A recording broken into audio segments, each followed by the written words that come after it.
Ayan mga guys.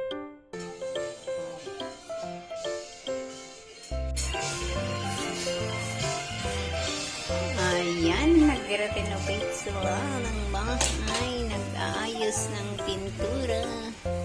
Dito sa kabila maganda.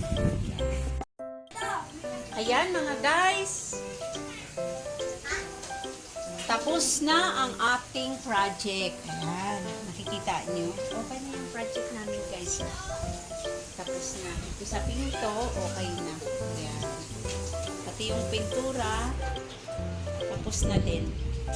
My first project na nakasahod ako sa YouTube. Kaya maraming salamat sa inyong lahat guys.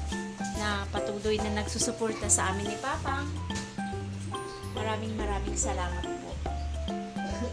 Na malaking tulong po sa amin ito sa kanya dahil hindi po siya makakapagtrabaho.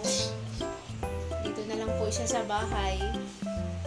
Kaya maraming salamat po sa inyong lahat.